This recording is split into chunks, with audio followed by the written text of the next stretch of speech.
Mise en contexte, let's go. Gros trauma. Ça serait un peu bizarre. C'est exactement Il y a ça. quelque chose qui marche Non, pas. on apprend vraiment à être un petit Ta vie soldat. va pas changer. Salut tout le monde et bienvenue sur notre podcast Les idées vagabondes. Allez Lita, je suis Yvan et puis ben voilà, on se retrouve pour une nouvelle séquence absolument incroyable où on traite des phénomènes de société. Aujourd'hui, on parle des geeks. Exactement. Des geeks, des jeux vidéo, de tout cet univers-là. Ouais. Donc, est-ce que t'es geek? Moi, je me considère un petit peu comme geek, mais pas dans l'extrême comme certaines personnes. C'est-à-dire que je joue aux jeux vidéo avec mon chéri, on va dire, allez, 2 fois par semaine. Mhm. Passé un temps, c'était tous les jours. Là, on s'est calmé un peu parce qu'on s'engueule à chaque fois. Donc, moi, ça me saoule. Ah, c'est bien.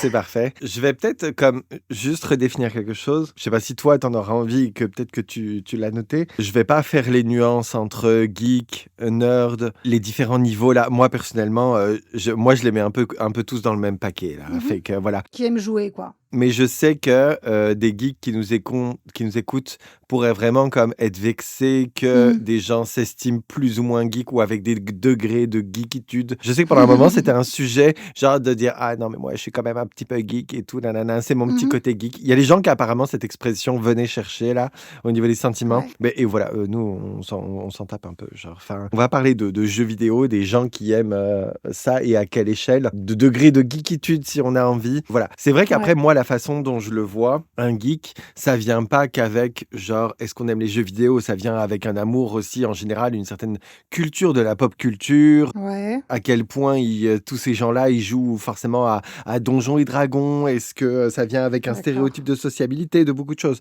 Enfin voilà, donc on va en parler parce qu'à quel point c'est toujours valide aussi aujourd'hui. Mais voilà, si c'est ça un geek, Ouais. moi personnellement, je peux pas dire que je le suis. Ouais, moi non plus, du coup. Parce que, voilà, enfin, non, c'est ça, j'ai jamais été à 100% enfermé chez moi, à enchaîner les jeux, les heures de jeux vidéo et tout.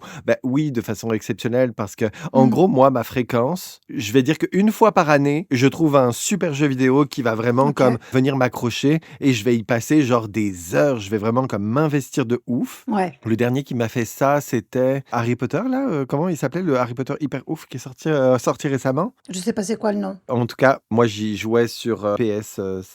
Je sais plus. C'est pour dire mon niveau de geekitude. Je sais même plus où on en est rendu au niveau des PS. Ça doit être le 5, ouais. Ouais, PS5. Ouais, j'y ai passé un temps fou. Genre, c'est le Harry Potter, là, ça a vraiment été mon jeu référence sur cette dernière année. Je l'ai écumé de ouf. Ok. Mais hors ça, voilà, je me trouve un objectif par an niveau jeu vidéo que je vais vraiment écumer, mais à part ça, non, c'est pas... Ah ouais, tu joues pas souvent. Dans les analyses de ce sujet-là, les neurologues et beaucoup de gens, même les gens qui vont comme faire des études de marché sur ce que rapportent les jeux vidéo, ils incluent toujours tout ce qui est aussi application téléphone et tout. Ouais. Donc moi, si j'inclus ça, clairement, je joue beaucoup plus que ce que je dis parce que je me trouve toujours des petits jeux à la con sur mon téléphone. Ouais. Voilà, si ce n'est ça, en vrai, voilà, je dois être à genre 20% de geekitude, contrairement à quelqu'un qui y passe vraiment toute sa vie là. Ouais, tu joues vraiment pas souvent. Et puis en plus, si tu prends des jeux qui ont des fins, finalement, t'es limité, quoi. Une fois que tu l'as fini, voilà, quoi. Ouais, c'est ça. Je me prends toujours comme effectivement un jeu de ce style-là qui a un début, qui a une fin, qui a Ouais. une histoire. À côté, c'est sûr qu'il y a des petits jeux qui me plaisent. Genre, par exemple, ça arrive qu'on se fasse des parties de Mario Kart, mais même ça, genre, c'est plutôt rare pour être très honnête. Avant ça, ça a été Pokémon. Les Pokémon, je les ai presque tous faits. Ok. Là, le dernier, c'était sur Switch. Là, je crois qu'il y en a un autre qui est sorti entre-temps d'ailleurs. Je sais plus c'était quoi le nom de celui que j'ai fait. Enfin, peu importe. Donc, j'ai pas mal joué à ça aussi. Mais là aussi, il y a un début, une fin. Ok. Le type de jeu auquel je joue, il n'y a pas de début ni de fin. Ça serait comme les Mortal Kombat, tout ça. Ouais. C'est les jeux de combat. Ça aussi, je suis pas mal féru de ce style-là. Mais pas de Call of Duty, tout ça. Là, c'est vraiment pas mon truc. Mais par contre, oui, les jeux de combat 1 versus 1, là, oui, ça, j'aime ça. Mais encore une fois, j'y joue pas très souvent. Ok.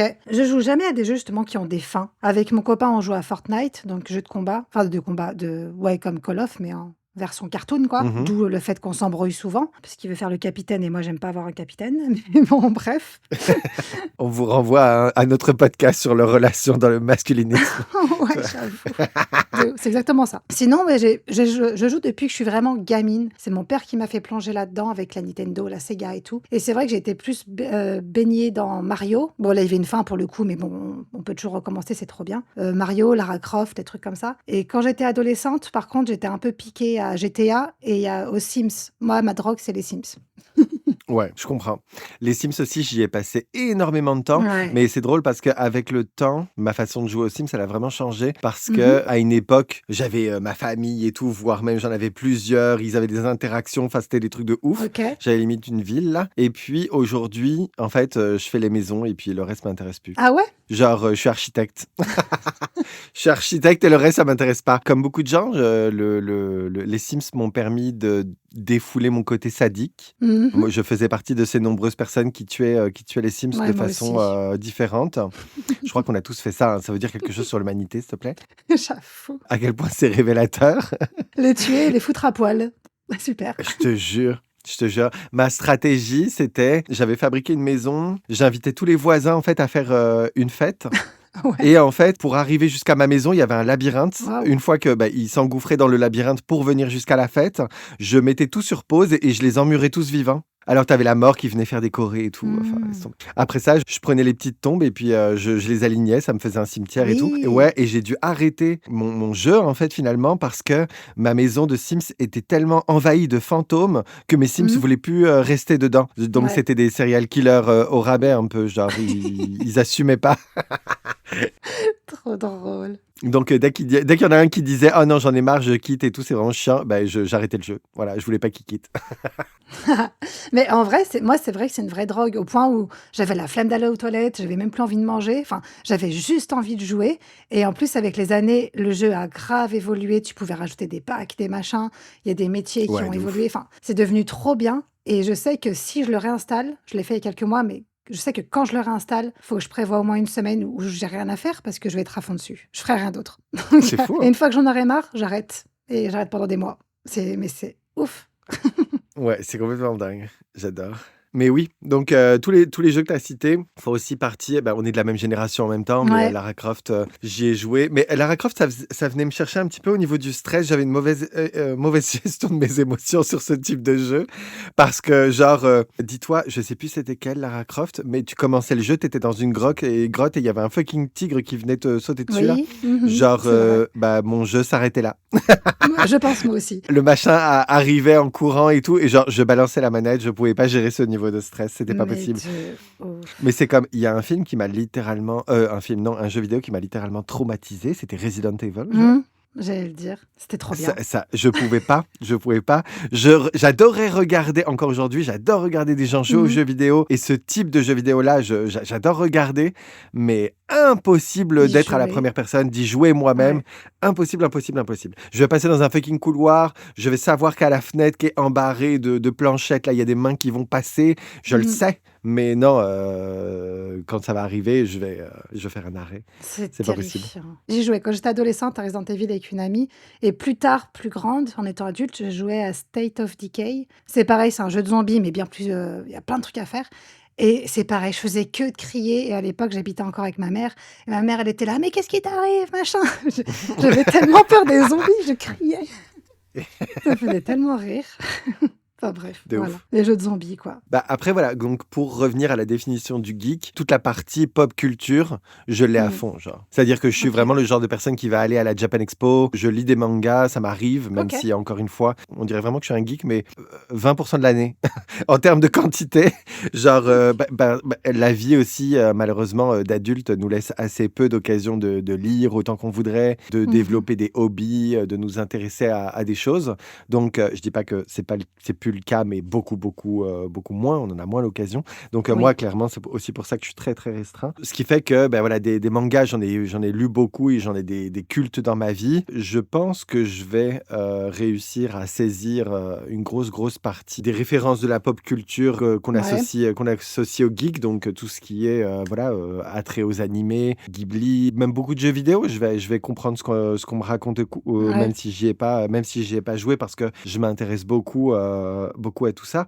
Mais c'est vrai que voilà, c'est dosé. ouais. Mais après, c'est drôle que tu parles d'addiction des Sims, de devoir faire une pause et tout, parce que tu sais qu'il y a des jeux auxquels j'ai toujours refusé de jouer, de me mettre dessus, D'accord. parce que je sais que si je m'embarque là-dedans, c'est fini. Genre, ma vie, elle se termine ce jour-là, genre. Ah ouais? Ouais, Ah, vraiment. c'est drôle. Genre, par exemple, World of Warcraft. OK. Ça, c'est un univers qui me parle de ouf. C'est quand on parle de références pop culture Mmh. geek, bah, ça vient avec tout ce qui est Seigneur des Anneaux et beaucoup de choses. Ouais. Bah, tu sais, qui est très affilié à ça. C'est issu de l'héritage Donjons et Dragons et tout, qui est profondément geek. Et moi, ça, là, tu me perds, hein. Tu me perds de ouf. OK, c'est drôle. World of Warcraft, t'es sûr que je n'existe plus dans la réalité. Enfin, Donc tu as jamais essayé du coup? ben, en fait, j'ai eu une petite phase, mais encore une fois, c'est pas moi qui c'est comme involontaire parce que c'était un de mes ex qui y jouait. Il me disait en gros que, beh, si je le textais sur son téléphone et tout, je cherchais à le contacter avec ça, qu'il allait jamais répondre parce qu'il était tout le temps sur ses jeux vidéo et donc que si je voulais lui parler, il fallait que je me crée un compte sur World of Warcraft Oh my et god. que, beh, que je me crée un personnage et tout et que là, via le chat du jeu vidéo, je pourrais comme parler avec lui. Waouh, OK. Ah lui, il était piqué lui, hein? Oui, lui, il était à un autre level et on n'était pas à 20% par exemple. Ah ouais. Donc, beh, je l'ai fait, donc ça m'a mis un pied dedans et le pied que je redoutais, quand même, Mmh. je le resitue et franchement, ça a pas loupé. C'était une catastrophe. Genre, moi, j'étais à fond et tout, mais le problème, c'est que j'avais pas forcément les bonnes valeurs dans le sens où tu étais là, tu joues à World of Warcraft, tu es censé comme devenir de plus en plus fort, Mmh. Ouais, faire évoluer. avoir genre les meilleures armures et tout, avec des points de défense et des je sais pas quoi là. Moi, pas du tout, c'était pas ma vibe. Tu faisais quoi? Et par exemple, je fabriquais des vêtements ou des armures, et cetera, mais pas en fonction de leur force ni de leurs avantages, mais en fonction de leur esthétisme. Je voulais juste avoir un joli personnage. Et donc, mon ex, il pétait des câbles. Il était en mode: «Ah mais pourquoi tu prends c'est genre ça, qui est pas du tout de ton niveau, plutôt que ça? Genre, c'est Mmh. nul». Je lui répondais: «Ouais, mais regarde, là, j'ai une jolie boule de feu qui tourne autour de moi, alors que là, non».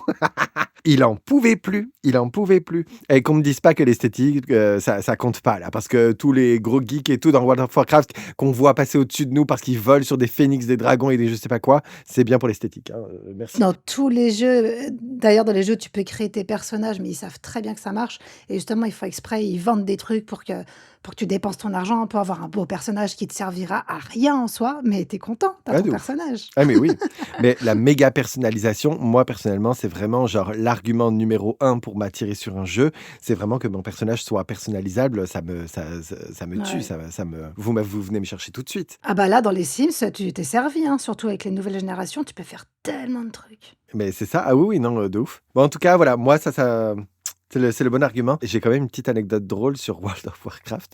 Genre, je saisissais tellement pas l'intérêt du jeu Mmh. que, tu sais, au niveau, genre monter de niveau et je sais pas quoi, enfin, Ouais. et puis faire toutes les petites quêtes et tout, que au bout d'un moment, il faut savoir que c'est vraiment un univers très, très vaste, hein, vraiment, genre, c'est fou. Et en fait, il y a des camps ennemis, en fait, il y a carrément une histoire et tout, enfin, c'est assez complet. Mmh. Et donc, il y a des camps ennemis en fonction de la faction que tu choisis. Et en fait, à un moment, je me faisais tellement chier. Et puis, enfin, voilà, je cherchais de l'intérêt un peu. Je suis allé dans le camp adverse, enfin, sur le continent, parce que c'est carrément des continents. Je suis allé sur le continent adverse avec mon personnage. J'ai invoqué mon cheval de feu absolument extraordinaire. Et j'ai dévalé l'intégralité du continent et de toutes les villes adverses au triple galop. Alors, t'as tout le monde qui, genre, des armées entières qui me couraient après et tout. Enfin, c'était n'importe quoi, genre. Vraiment, mais très, très, très drôle. Voilà, ça, c'est le genre de truc complètement dingue que je faisais. Et mon ex, genre, ça le faisait, mais capoter. Il était là, mais Bah oui, qu'est-ce que t'es en train de faire? parce que tu prends pas au sérieux le jeu, quoi. Je te jure, à un moment, j'avais foutu mon personnage dans l'océan et j'étais des heures à le faire nager pour trouver l'autre côté de l'océan parce que je me suis dit, c'est un jeu vidéo, c'est pas possible qu'il y a pas de l'autre bout. Tu vois, normalement, en 2 minutes, tu as traversé l'eau parce que c'est un jeu vidéo. Pas du tout. Fucking World of Warcraft avec leur océan absolument géant. Mon personnage, il a nagé pendant presque 2 heures. Enfin, laisse tomber. Ils peuvent bloquer l'eau et tu crois que tu nages toujours. En fait, tu nages sur place, quoi. J'imagine. J'imagine qu'au bout d'un moment, il y avait un truc comme ça. Mm.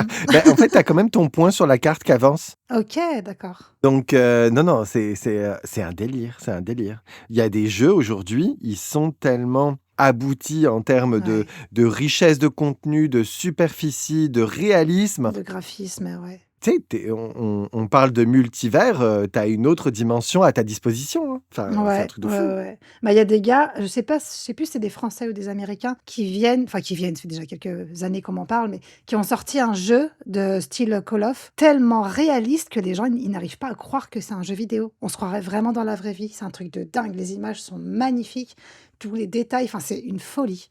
Je sais pas s'ils vont un jour le sortir en vrai, mais ils ont atteint un niveau d'excellence, c'est une dinguerie. Ah ouais, L'évolution, quoi. de ouf. C'est quand tu reprends la Nintendo avec les c'était tout des petites pixels dégueulasses là, t'es là: «Ah ouais, mec!» Ouais, gros pixel là, justement, Lara Croft qui était faite en cube à l'époque là. Oui! Avec ses seins pointus là. De ouf. Non Mais mais, ceci dit, c'est laisse celle que je tomber. préfère moi. C'est la plus originale. Ah ouais? Bah ouais, c'est la vraie, tu vois? Bah, la vraie pour toi, mais les générations Oui. d'après, genre, ils en ont connu une autre. Moi, Ouais. j'en ai vu une qui était vraiment pas mal, un jeu Lara Croft qui était vraiment ouf, un récent. C'était, je vais galérer dans ce podcast parce que j'ai jamais retrouvé les titres des spécifiques. Je vais avoir les noms des licences, mais je vais pas avoir le nom spécifique. Mais il y en a un sur lequel elle se ramenait, elle était sur une île, t'atterrissais dans des grottes avec des cannibales et tout. Enfin, c'était fou. OK. Et honnêtement, canon. Ouais, les images sont belles et tout, hein, mais au fil du temps, je trouve qu'ils lui ont trop changé le visage. Des fois, on dirait pas du tout elle. Enfin, il y a des belles versions quand même, qui sont restées assez fidèles au personnage principal, ouais, enfin d'origine. Ils ont même cultivé un peu un délire autour de cette différence de visage parce que, tu sais, c'est un peu comme les Doctor Who et tout le bordel, Mmh. pour continuer dans les références geeks. À chaque Doctor Who, à chaque, saison, ils changeaient de personnage. Ben, en fait, au OK. final, avec Lara Croft, il me semble qu'ils avaient fait la même chose. C'est qu'à chaque film, au final, après la série qu'il y a eu avec Angelina Jolie, il me semble ils étaient partis du principe qu'à chaque fois, ils changeraient de Lara Croft, tu vois? OK, peut-être. Enfin, voilà, il y avait un délire comme ça. D'accord, OK. À ton avis, je sais pas si tu as regardé, avec tout ce qu'on vient de dire sur la façon de jouer aux jeux vidéo, qu'est-ce qui est conseillé? On devrait passer combien de temps devant les jeux vidéo si on écoute les rabat-joie? Franchement, moi, j'en ai aucune idée. Je sais qu'ils jouaient tous les jours, bah, c'est pas conseillé non plus. Je sais pas, faudrait rester, quelques heures dessus par semaine, non? Enfin, t'as noté des stats ou pas? Parce que j'ai pas noté moi. Ouais, absolument. Ce qui D'accord, est conseillé, c'est 1 heure par jour maximum pour un enfant OK. et pour un adulte, c'est 1 à 2 heures. Tu en 1 heure, tu fais quoi, tu sais? Enfin, tu pas le temps, quoi. Tu sais, genre, tu juste fait ta pelouse dans les Sims. Tu rien J'avoue. tu rien fait.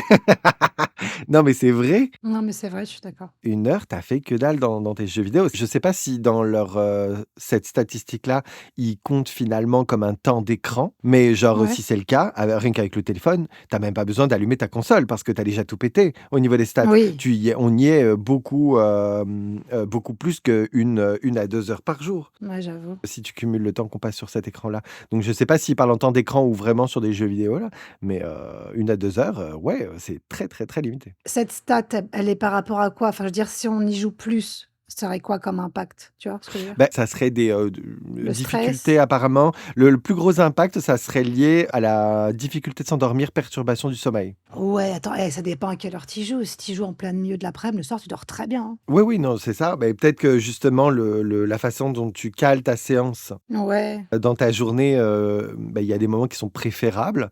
Mais, c'est oui. sûr que, tu sais, on entend souvent, même avec les téléphones portables, d'éviter vraiment comme de Mmh. de scroller sur ta soirée ou quoi, parce que ça va comme garder ton cerveau éveillé parce que, il reçoit de la lumière directement dans la face. Ouais, Est-ce que c'est ça qu'ils entendent par perturbation du sommeil? Mais en tout cas, utilisé de cette façon, les jeux vidéo pourraient vraiment avoir de très, très, très, très, très grosses conséquences. d'accord. Puisque le sommeil, c'est ce qui te permet de grandir, de faire Ouais, en bien sorte que sûr. ta mémoire, ton cerveau marche bien la journée, etc. etc. Donc, de perturber ton cerveau avec des jeux vidéo le soir et qui Qui stimule, quoi. voilà, overstimuler ton cerveau via des jeux vidéo avant de t'endormir et donc perturber ton sommeil, ça serait ce qui serait le plus lourd en conséquence. Bah, ça, je suis d'accord parce qu'à l'époque où on jouait tous les jours avec mon copain, on y jouait le soir et Mmh. après j'allais directement me coucher, c'est quand j'habitais pas encore avec et c'est vrai que j'avais beaucoup de mal à m'endormir parce qu'en plus c'est un jeu de guerre donc tu toujours en action, machin, ton cerveau il est grave à l'affût et du coup j'avais du mal à m'endormir et la nuit, je rêvais toute la nuit du jeu vidéo. J'avais un sommeil très compliqué effectivement. Tu sais et c'est pour ça que maintenant je joue plus avant d'aller me coucher parce que je sais que ça va malgré tout perturber mon sommeil. Mais si je joue l'après-midi, ça me fait rien du tout. Ah, moi, de toute façon, je suis toujours un oiseau de nuit. Donc, que ça soit les jeux vidéo ou autre chose, ou les séries, Oui. enfin, ou même quand je bricole quelque chose, très crafty dans la vie, genre, c'est sûr et certain que c'est la nuit. Donc, Mmh. ça change pas grand-chose pour moi. Enfin, voilà. Donc, apparemment, ça serait ça le plus gros problème en termes de santé. Tu sais, on a souvent entendu des trigger warnings en mode crise d'épilepsie et tout ça, j'en Ouais. sais rien. Mais en tout cas, c'est pas mal ça le plus gros problème qui ressort, quoi. Bah, j'aurais dit le stress aussi, hein. Quand on prend l'exemple, je ne sais pas si vous avez entendu parce que c'était en France, mais il y a quelques mois, même pas, de ça en arrière, il y a un jeune qui était accro à je sais plus quel jeu, je me souviens plus et en fait, il était déjà bon, voilà, il y avait une base psychologique très faible à la base, hein, parce qu'à la base, il tapait sa copine ou je sais plus quoi, il était assez violent Ouais, c'est ce que j'allais dire. et bref, il jouait à ce jeu vidéo, ça lui a fait péter un câble, il est sorti et il a buté une meuf. Voilà. Ouais, mais tu sais, genre, on peut pas. Ah, c'est indirectement lié, Je hein, trouve que c'est difficile d'associer ça, aux jeux vidéo. Tu sais, c'est comme si on prend bien Bowling for sûr. Columbine, on peut dire, bah, le bowling a provoqué une fusillade aux États-Unis. Non, calmez-vous, tu sais. Non, non, c'est pour ça que je dis qu'à la base, il avait une faiblesse psychologique. Oui, voilà, c'est ça. Je trouve pas que ça soit hyper pertinent, quoi. C'est vrai que ça a été un débat hyper animé pendant Mmh, très longtemps de c'est savoir ça. si les jeux vidéo encourageaient la violence, par exemple, ou ce genre de choses. Mais il y a jamais, jamais eu aucune statistique viable qui approuvait cette idée reçue, quoi. C'est ça. Donc oui, je pense que si tu es un peu faible psychologiquement ou un peu stressé de base ou anxieux ou quoi, jouer trop et à certains jeux, je pense que ça peut aggraver ce cas-là.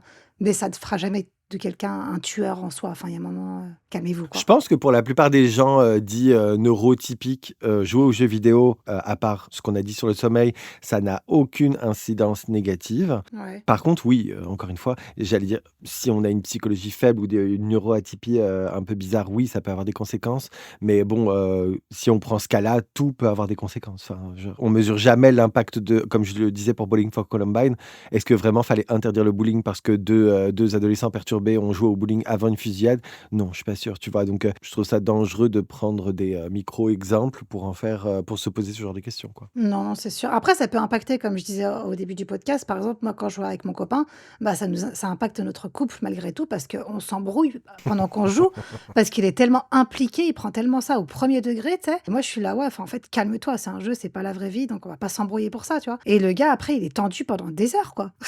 Mais tu sais que Pierre, c'est pareil. C'est-à-dire que Pierre, il dit souvent qu'il est comme pas mauvais joueur, mais qu'il est mauvais perdant. Bon, ça va. Ouais. La nuance est faible, même si elle existe. Et franchement, en vrai, je sais que par exemple, il y a certains types de jeux auxquels je peux jouer avec lui Mhm. et d'autres non. Ouais, c'est ça. Genre, si on se lance dans un Mario, bah, peut-être qu'en fonction du nombre de bananes qu'il va se recevoir dans la gueule, ça peut comme partir on peut passer une mauvaise soirée, faut arrêter le jeu au bon moment. Mais par exemple, je sais que je peux pas jouer avec lui à des Mortal Kombat ou des choses comme ça qui pourtant j'aime beaucoup. Mais là, c'est sûr que Ah c'est ouais. dead, genre, ah ouais, non, je me le fous à dos, quoi. Donc, ça, non, ça marche pas. Ouais, tu vois, comme quoi ça a vraiment un vrai impact sur les gens. Je vais pas dire qu'ils sont sensibles, mais je sais pas, ils sont pas comme nous, quoi. Ils sont pas là pour jouer, tu sais. Moi, dans la vie, j'en ai rien à foutre de rien. Donc, c'est voilà, Oui, moi aussi, c'est vrai. si dans mon jeu Mortal Kombat, ma petite session là, mon One versus One, genre, j'ai pas pu toucher l'autre, ben, c'est la vie, c'est moi qui ai été mauvais, tu vois. Enfin, Mais c'est ça, mais oui, on s'en fout, tu sais. genre, je vais demander une petite trêve dans la session entraînement pour essayer de gagner des chances, mais je veux pas être en mode je joue pas ma vie, quoi. C'est ça, j'avoue. Mais du coup, on a priorisé le fait de prendre des jeux vidéo où on joue ensemble dans le Mmh. même camp. D'accord, ouais, oui, oui. Plutôt que, des jeux, où on est l'un contre l'autre. Parce qu'effectivement, ça fout la merde. Ouais, on avait essayé aussi. Ça avait marché un temps, puis après ça me saoulait, son jeu était chiant, c'était toujours pareil. Donc on a arrêté. Beh, c'est vrai que les jeux où tu peux jouer ensemble à quelque chose sont très limités. Genre, il y en a pas Ouais, beaucoup oui. et le type de jeu, bah, est pas très varié. Ouais, c'est ça en fait, c'est le type de jeu. On a galéré de ouf à trouver. J'avais fait toute une liste, mais en fait les jeux ils donnaient pas spécialement envie et c'est dur. On a joué à un jeu récemment, c'est très le niveau de Pierre. Mais je lui donne parce que ce jeu était très, très drôle, mais c'est vrai que c'est son type de jeu.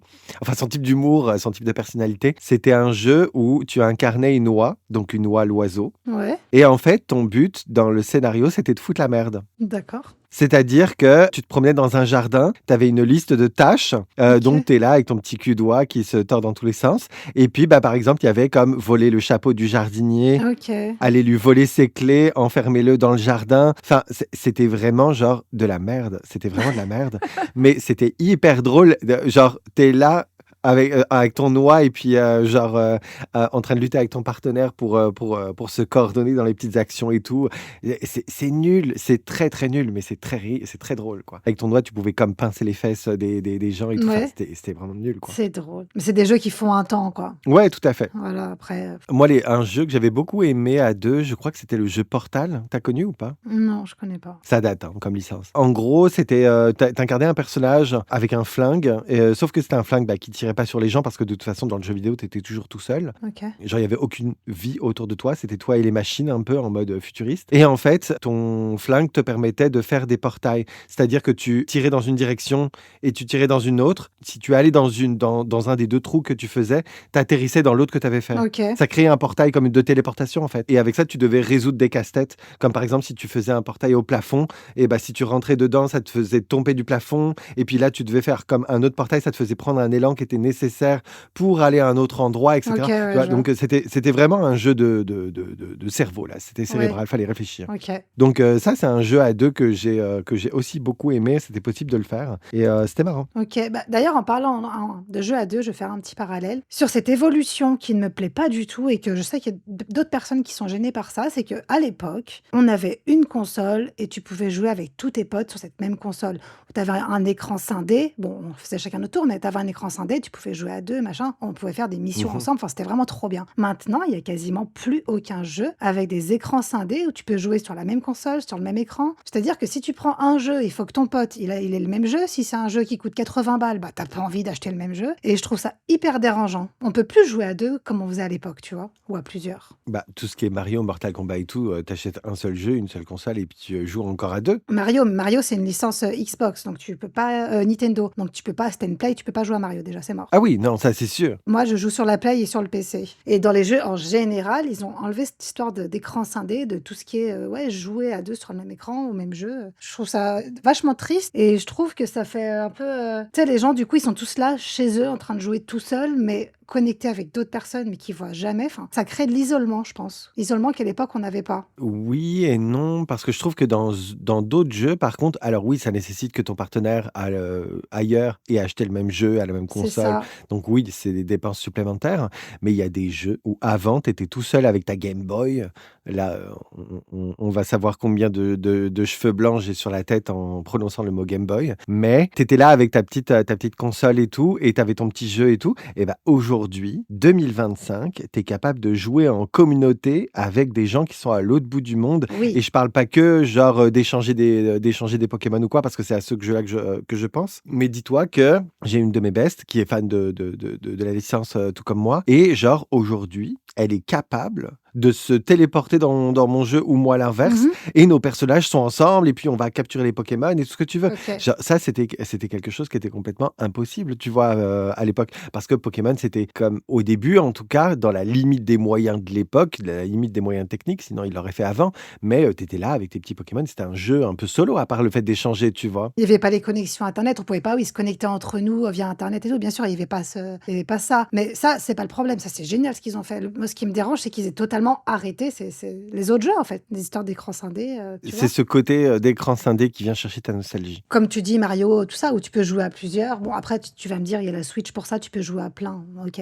Mais bon, je vais peut-être juste parler de PlayStation, Xbox, ou à l'heure actuelle, je crois pas qu'il y ait beaucoup de jeux où on puisse jouer sur la même console en même temps, tu vois. Bah, ou encore une fois, c'est vraiment des types de jeux hyper spécifiques. Si tu joues sur PlayStation 5, ça va forcément, si tu veux un truc communautaire, ça va forcément être un truc de combat, par exemple. Mm. Oui, tu joues à Tekken ou j'en sais rien là. Oui, ça, tu peux jouer à deux. Ouais, c'est vrai. On va faire des petites statistiques. Mhm. Moi, je suis longtemps, et je pense que je ne suis pas le seul, resté sur l'idée qu'il y a plus d'hommes que de femmes qui jouent aux jeux vidéo. Toi, Mhm. t'en penses quoi? Je pense que oui, mais maintenant, il y a énormément de femmes qui y jouent. pense qu'il y a toujours plus d'hommes, hein. Le milieu a beaucoup évolué sur ce point. Ouais. Les statistiques et les chiffres que j'ai trouvés, honnêtement, posent question parce que je les trouve très stéréotypes. D'accord. Donc, à quel point ils sont réalistes ou à quel point aussi on avait les moyens, en fait, de faire des statistiques réalistes aussi, là, parce que est-ce qu'ils ont fait des sondages, comment ces sondages ont été faits, en fait, finalement. Ouais. Ben, voilà, ça peut poser des questions sur les résultats. Mais en tout cas, pour les statistiques, la parité, ça me surprend pas. 51% des joueurs de jeux vidéo sont des hommes contre 49% pour des femmes. Ah waouh! Ouais, à ce level-là, je pense qu'on peut parler d'une égalité. Bah oui, clairement, hein. Mais ça ouais, c'est étonnant, mais pourquoi pas, ouais, en vrai. Bah ça, c'est pas tant la partie qui m'a étonné parce que comme je le disais et comme tu l'as dit aussi, le milieu a vraiment beaucoup, beaucoup évolué. Je Mmh. pense qu'avant, c'était rare de voir une femme dans les jeux vidéo ou rare non, mais beaucoup moins courant. Mais que c'est des milieux comme beaucoup d'autres qui ont fait un petit peu leur évolution, quoi. Et que Ouais, où les femmes étaient là en mode non, mais nous aussi, tu vois. ouais, ouais, de ouf. Aujourd'hui, tu vas à une Japan Expo où il y a toujours un petit secteur jeux vidéo et tout, où il y a des gagnants de concours mondiaux de certains types, encore une fois, de Mortal Kombat, de Tekken, de tout ce que tu Mmh. veux là, qui viennent à la rencontre de leurs fans. Et il y a très très souvent des femmes. Ouais, par contre, alors je sais pas si on peut en parler maintenant, mais je voulais parler un peu de l'e-sport par rapport aux femmes. C'est que dans l'e-sport, donc c'est les jeux vidéo en mode professionnel. Alors, je connais pas tous les jeux et tous les machins, mais en tout cas, dans celui que je regarde, admettons, dans Fortnite, tous les professionnels sont des hommes. Enfin, des hommes, non, des adolescents prépubères. Mais il y a aucune femme, hein.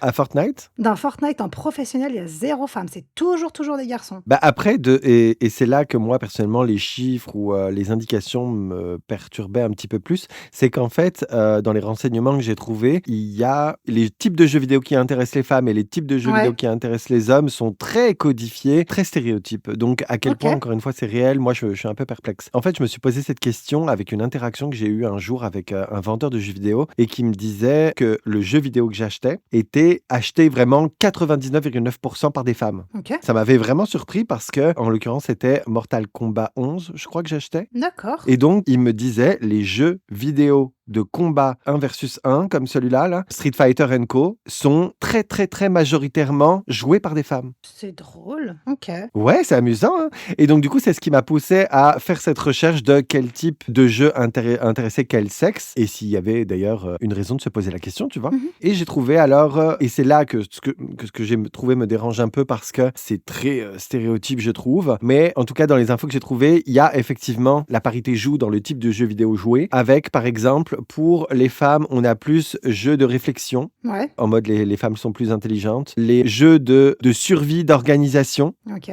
sais, genre jeux de gestion, en fait, finalement. Tu sais, comme on voit beaucoup de jeux où, par exemple, en ce moment, c'est très populaire depuis quelques années, où le monde est envahi de zombies et toi, tu as comme une fermette souterraine à organiser dans diverses pièces. C'est au jeu que je jouais un peu. Ah voilà, donc proliférer l'humanité qui doit revivre un peu sous la surface parce que le monde post-apocalyptique, tout ça.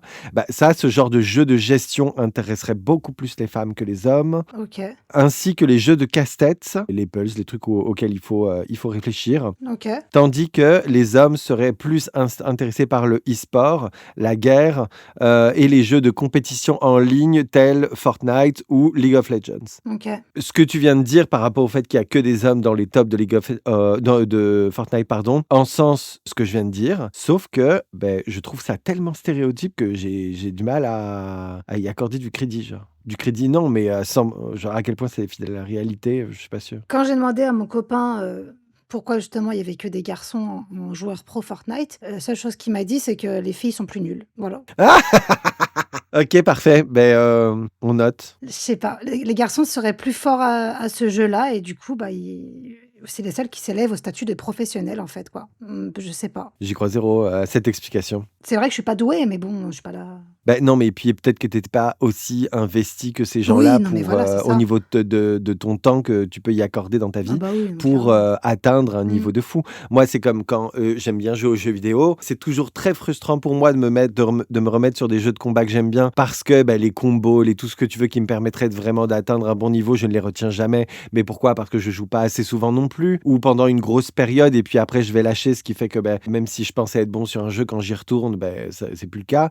Donc tu sais, on n'a pas la même situation que c'est les 10 ados prépubères qui y passent toute leur vie. Bah, non, mais c'est peut-être pour ça, peut-être que justement les garçons sont plus investis et en plus c'est jeux de guerre, jeux de guerre donc voilà et les filles le sont moins, du coup, bah, elles évoluent moins vite et du coup, bah, elles atteignent pas ce niveau professionnel, tu vois? C'est possible, hein. Ça marche avec, ta stat quoi, finalement. Tu sais, genre, on dit souvent que, et je crois qu'il y a des études qui vont là-dedans, mais par exemple que le cerveau des hommes est plus fait pour l'orientation ou des choses. Je Mmh. sais que ça peut paraître pour des stéréotypes, mais il me semble qu'il y a quand même un fond. C'est un peu vrai. Oui. Peut-être que ça joue aussi dans le résultat des jeux vidéo dans lesquels on est doué. Ouais, non, mais ça bah, de toute façon, tout ce qui est, Call of et tout, c'est tout de il y a énormément de strats, de placements, de machin et peut-être que les hommes sont plus doués pour ça, effectivement. Tu sais, genre, moi, du coup, si je me fie sur cette répartition du type de jeu, clairement, on va se le dire, je suis 100% sur des jeux associés de façon très stéréotype à des jeux de filles, Ouais. faits pour les femmes en tout cas, ou plus aimés par les femmes. Mmh. Et bah, clairement, genre, si on me demande pourquoi tu joues pas à Call of Duty, c'est pas une question de est-ce que je suis doué ou pas, c'est vraiment qu'une question de je trouve pas ça du tout intéressant. Ouais, moi non plus. Genre 0.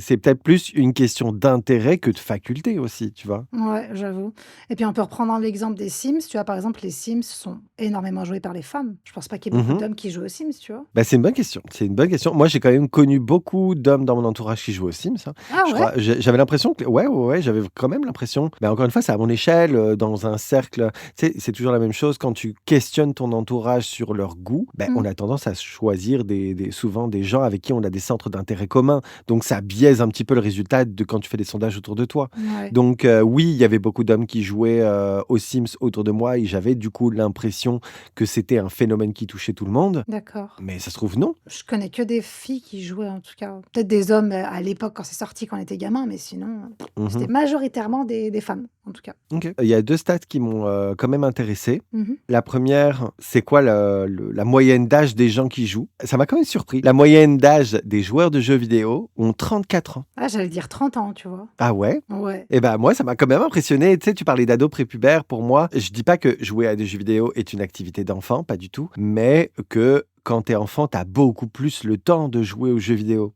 Tu vois ce que je veux dire?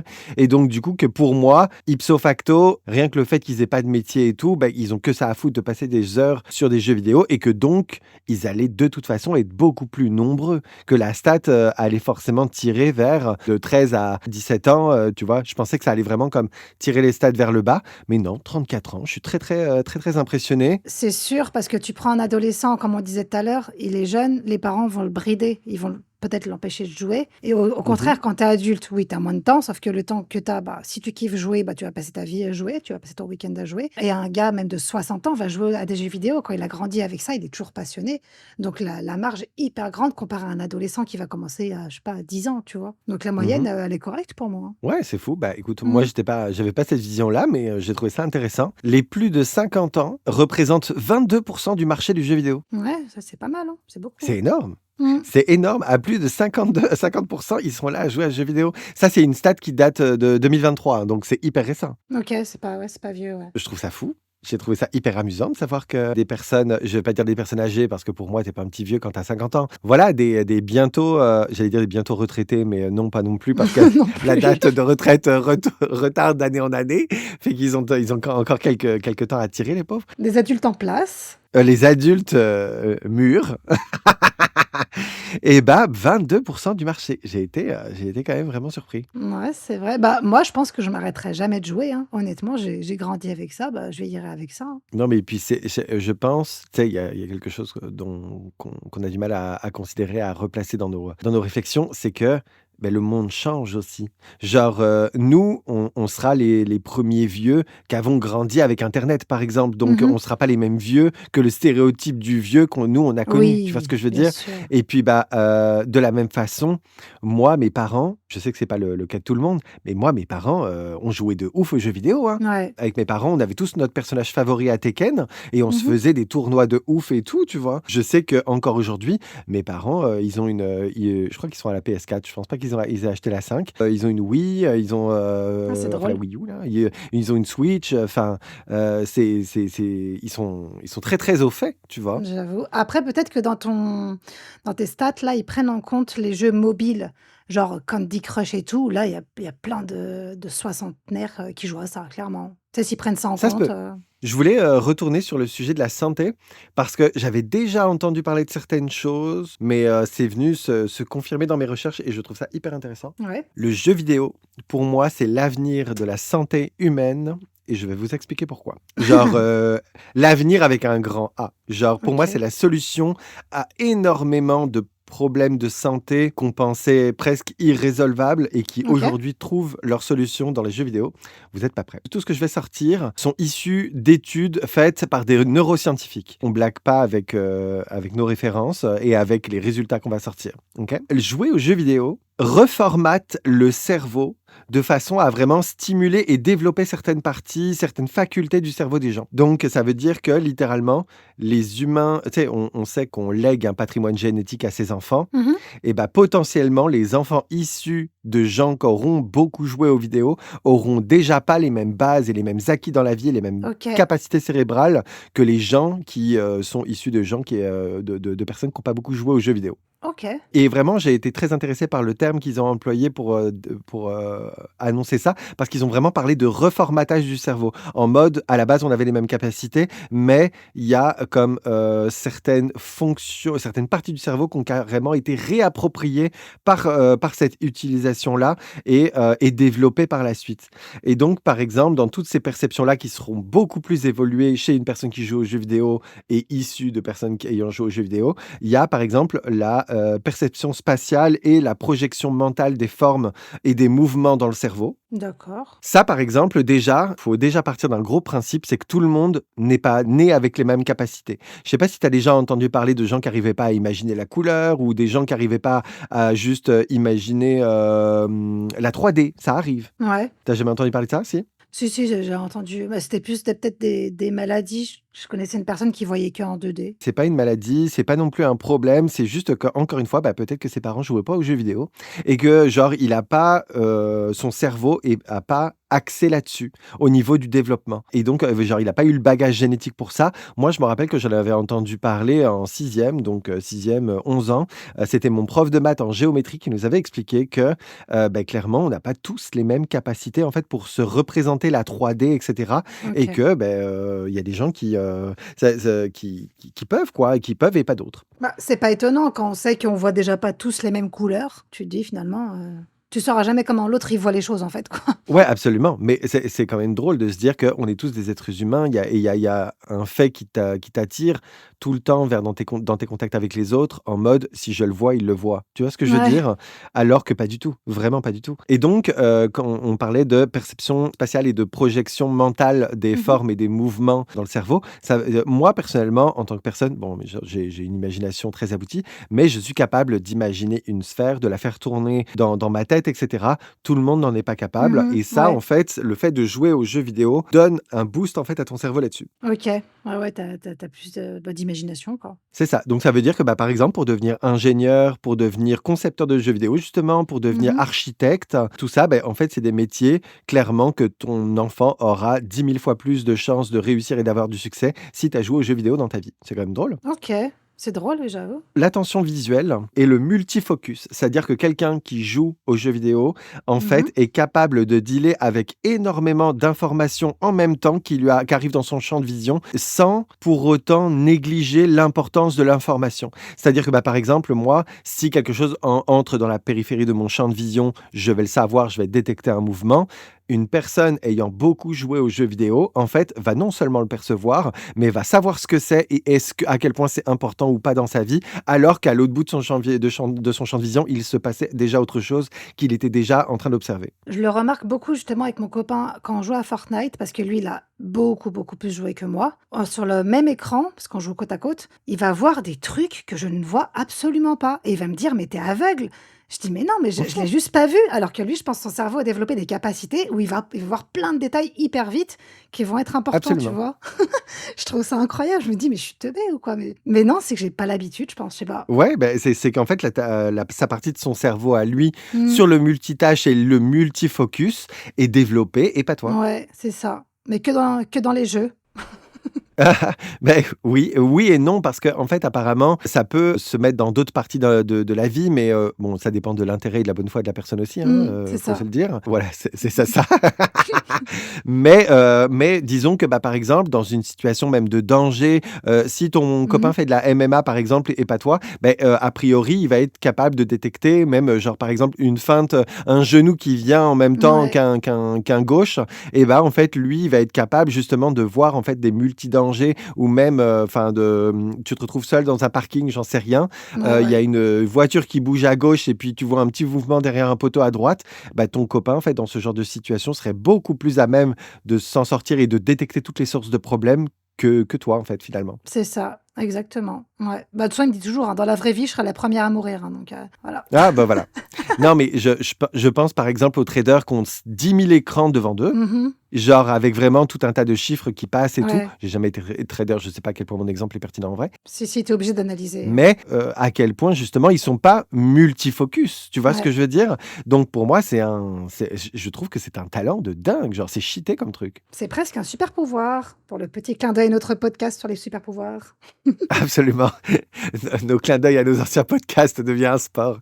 J'avoue. De ouf. Mais en tout cas, moi, je trouve ça complètement fou et je vais arriver sur une conclusion après. Mais après ma petite liste, il y avait aussi réflexe et précision. Donc, Ouais. bah, par exemple, eux, ils vont avoir comme, encore une fois, une vitesse d'action, de réflexe, mais aussi de réflexion beaucoup plus aboutie que la plupart des gens. Donc, ça Ouais. veut dire que, bah, par exemple, à un test QI où la vitesse est très importante, on te pose des questions de réflexion où tu es timé, genre, tu es chronométré. Ben, en fait, quelqu'un qui joue aux jeux vidéo va être beaucoup plus à même de réussir un test QI qu'une personne lambda qui joue pas aux jeux vidéo. Alors, et ce, même si au final, on sait que le test QI est censé détecter l'intelligence, mais une personne qui joue aux jeux vidéo va paraître comme beaucoup plus intelligente que l'autre parce que ben, elle a des réflexes beaucoup plus aboutis qui ne dégomment pas pour autant la pertinence de la réflexion. Oui, c'est parce qu'en fait, les personnes qui jouent à des jeux sont en permanence en train de stimuler leur cerveau, donc ils travaillent, ils travaillent, ils travaillent. Donc finalement, après, tu développes des choses que bah, quelqu'un mettra plus de temps à faire. Je Absolument. prends un exemple. Il y avait sur la Nintendo DS à l'époque, j'adorais ce jeu. C'était genre plein de petits tests, mathématiques, français, enfin plein de trucs où il fallait être rapide. Et à la fin de chaque test que tu faisais chaque jour, il te disait quel âge ton cerveau Ah avait. oui, Et oui. plus tu t'entraînais, ton cerveau était jeune. Et en fait, c'est juste ça. C'est cette, à force de t'entraîner, t'entraîner, t'entraîner, ton cerveau il est stimulé de ouf. Et à la fin, bah, tu as des meilleurs réflexes, quoi. Tu es plus rapide. Tu viens de dire quelque chose de très pertinent sur lequel je reviendrai un tout petit peu plus tard. Mhm. Dans cette liste, j'ai trouvé hyper pertinent qui donnait des exemples de métiers dans lesquels ce développement, cette acuité de réflexe slash réflexion Mhm. aboutie était genre un hyper gros avantage. Mais par exemple, un médecin qui a beaucoup joué aux jeux vidéo, et ben en fait, genre, il doit prendre une décision live Mhm. maintenant.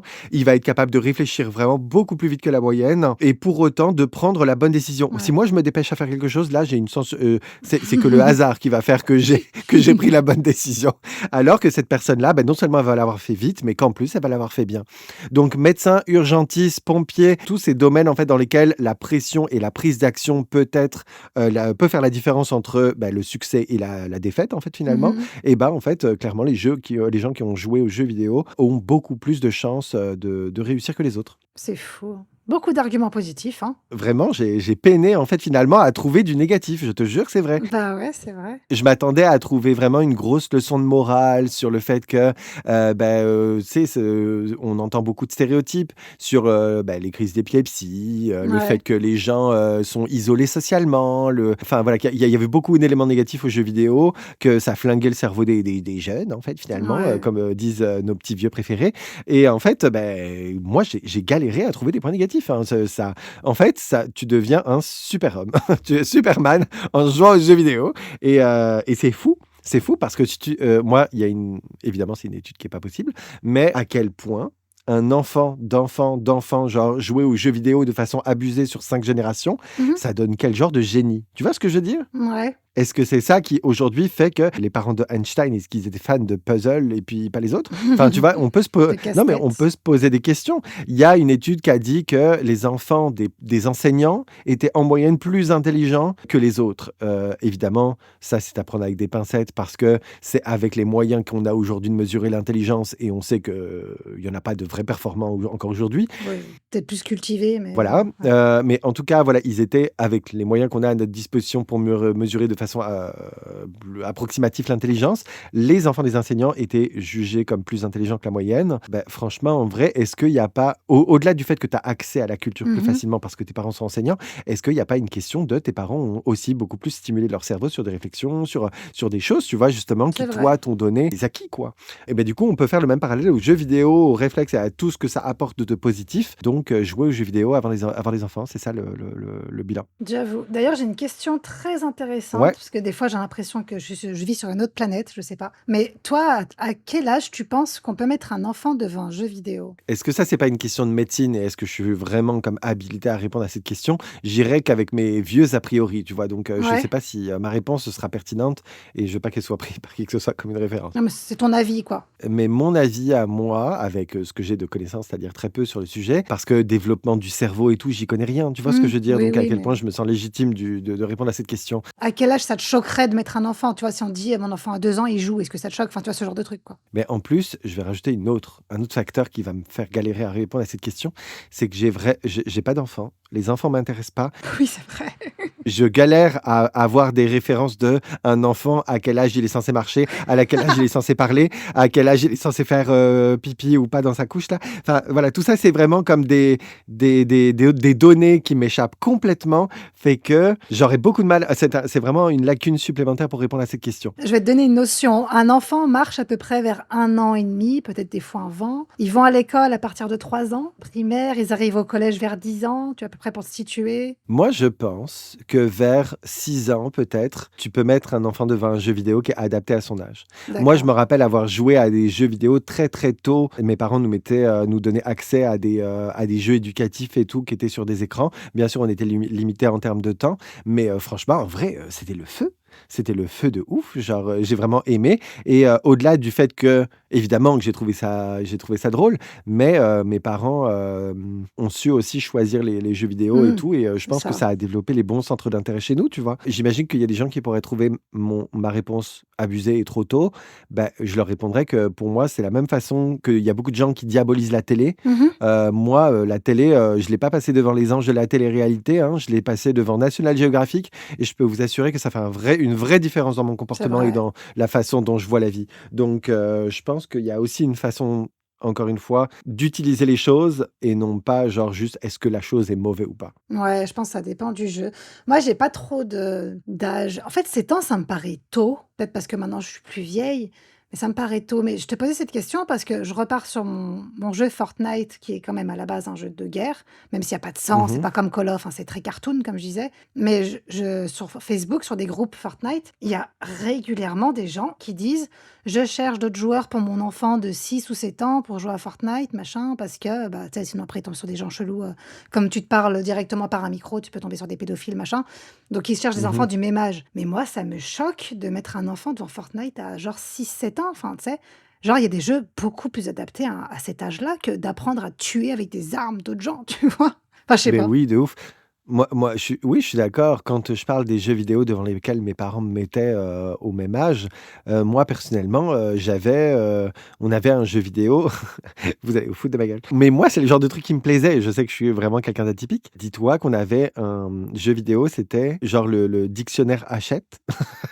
Et genre, tu pouvais sélectionner diverses cases qui représentaient divers sujets abordés, les animaux, tu avais, l'art, tu avais l'histoire, OK. et cetera et donc c'était un quiz, en fait, finalement et tu pouvais cliquer sur les cases et tout et puis à la fin, tu avais, toutes les cases, que tu avais gagnées se coloraient dans une couleur, associée au domaine et à la fin, fallait remplir ton écran, tu vois? Ouais, OK. Et franchement, je te jure que jamais ça m'a été utile de connaître les différents types de champignons, mais que je les connais tous.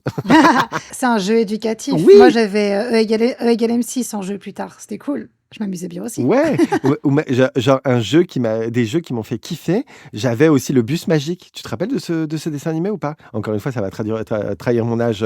Oui, en dessin animé, mais pas en jeu, hein. Et bah, ça existait en jeu vidéo. Et pareil, t'avais genre, c'était, tu sais, le bus magique, le but, c'est que, comme pour le dessin animé, c'est d'apprendre des choses. C'était Ouais, un dessin animé éducatif. Le jeu vidéo était exactement pareil. C'était vraiment un truc de ouf. trop bien. Moi, c'était genre le bus magique dans l'espace et tout. On apprenait grave des trucs sur les planètes et tout. C'était canon, tu vois. Donc, encore une fois, je pense que les jeux vidéo peuvent être appropriés aux enfants, même, Mmh. voilà. Et en fonction de leur âge, bah, ça dépend du type de jeu, quoi, tout simplement. Et c'est aux Ouais, parents de contrôler ça. ouais, c'est Mais ça, les hein. parents, genre les parents, c'est ça le sujet pour moi, tu sais. Ouais, non, mais c'est vrai, tu raison, c'est plus les parents le problème que les enfants, quoi. Je vais balancer une anecdote qui a absolument rien à voir avec le domaine dans lequel on est en train de parler. Mais moi, encore une fois, je bosse dans un magasin de cosmétiques. J'ai des parents tous les jours, hein, tous les jours Mmh. que Dieu fait. J'ai des parents qui rentrent dans mon magasin et qui me disent bonjour pour ma fille de 7 ans. Quel gommage pour la Mmh. peau, quel exfoliant, je sais pas quoi. Enfin, je la regarde, je lui dis, Mon vous allez Dieu. dégommer la peau de votre fille qui a besoin de rien. Enfin, c'est nocif, c'est n'importe quoi. Acide glycolique, acide je sais pas quoi sur la peau de ton gamin qui a même pas encore Qui a j'allais une dire qu'il peau a de pas de port. bébé. Si, il a des pores évidemment. Oui, c'est ça, qui a une peau de bébé. Enfin, les parents, je balance ça dans un podcast sur 2, mais tout le monde ne doit pas être parent, hein. C'est Mais ça c'est le vrai sujet sûr. dans l'histoire. Dans l'histoire des jeux vidéo et qu'est-ce qui est approprié à un gamin ou pas, le vrai sujet, c'est à quel point les parents, ils vont être allumés ou pas au niveau du cerveau, hein, parce que eux, leurs parents, à eux, ils ont pas joué aux jeux vidéo et ça se voit. De toute façon, c'est simple, hein, s'ils mettent des avertissements, enfin, s'ils mettent l'âge sur un jeu, c'est pas pour rien. C'est qu'ils ont fait des tests Tu avant, ils sais? ont fait des recherches et ils savent que c'est à partir de tel âge qu'on peut jouer à ce jeu. C'est tout. Il y a pas à chercher, tu sais? Il y a aussi une question de personnalité. Tu vois que ton Oui, gamin, bah, aussi, il a s'il est genre, il est sensible. sensible ou peu importe, bah, tu le fous pas devant des trucs de ouf, quoi. Enfin, il y a une grosse question de logique. Mais tu sais, après, il y en a combien là? On le sait, là, les jeux vidéo comme la télé, aujourd'hui, malheureusement, c'est plus une, baby-sitter qu'autre chose, tu vois? Ouais. Donc, bah, encore une fois, là, je fais une grosse généralité, c'est pas pour tout le monde le cas, heureusement. Non, non, mais Mais bon. genre, les gens moi, je vais pas juger une personne qui met son enfant sur un jeu vidéo, surtout si ça peut me permettre d'avoir la paix au resto. Mais par contre, bref, tu sais, genre, lui passe pas pour la 6e fois, La Reine des Neiges ou pour la 8e fois le même jeu vidéo ou peu importe, juste pour dire que toi, tu as la flemme de chercher de nouveaux contenus ou peu importe, tu vois? Ou que tu as la flemme même juste d'y jeter un œil sur ce qu'il regarde et sur ce qu'il fait. Ouais, faut trouver des jeux pour évoluer, quoi. Non, faut trouver des parents, qui ont la foi de trouver des jeux évolués. C'est surtout ça le délire. Ah oui, c'est sûr, des jeux évolués, il y en a, hein, ouais. Enfin, pour évoluer, il y en a. Oui, c'est les parents, Oui, voilà, les jeux et tout est à notre disposition aujourd'hui, on va se clairement. le dire. Ça, c'est le 2025 a énormément de défauts sur la façon dont le monde avance, mais par contre, on a à notre disposition l'intégralité de tout ce qu'il faut à tout le monde pour bien élever des gamins et franchement, en vrai, ça prend juste quelques recherches et d'un peu de bonne foi, là. Bah, surtout en disposition, je fais un parallèle, c'est qu'à l'époque, quand on était gamin, avoir une console, ça coûtait cher, les jeux, ils coûtaient cher, enfin, tout le monde n'avait pas cette chance, tu vois? À l'heure actuelle, bon, les consoles sont chères, mais tu pas obligé d'acheter de la Play 5 à ton gamin, tu vois? Tu peux lui acheter, un truc beaucoup moins cher. Il y a certains jeux qui sont très, très accessibles. Tu peux trouver des jeux à 5 € De ouf. sur Steam. Donc voilà, oui, c'est clairement plus accessible qu'à l'époque. Tu peux avoir un jeu sur plein de plateformes, autant sur PC, sur console, sur portable, sur, une Game Boy, enfin bref, il y a énormément de consoles différentes maintenant, donc c'est accessible. Après, je parle pas du dernier GTA qui va coûter, quasiment 200 balles. Moi, pour être très honnête, le prix n'a jamais été un argument que je trouve viable Ah ouais? pour la raison qui suit.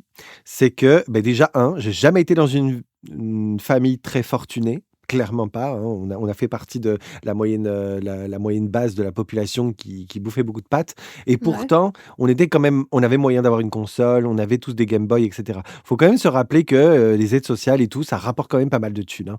Genre, moi, que je me rappelle de nos voisins, tout le monde était au chômage dans la baraque, tout le monde, enfin, genre vraiment stéréotype, du cassos, on va se le dire. Mmh. Tout le monde avait une télé dans sa chambre, tout le monde avait un ordinateur, enfin, OK.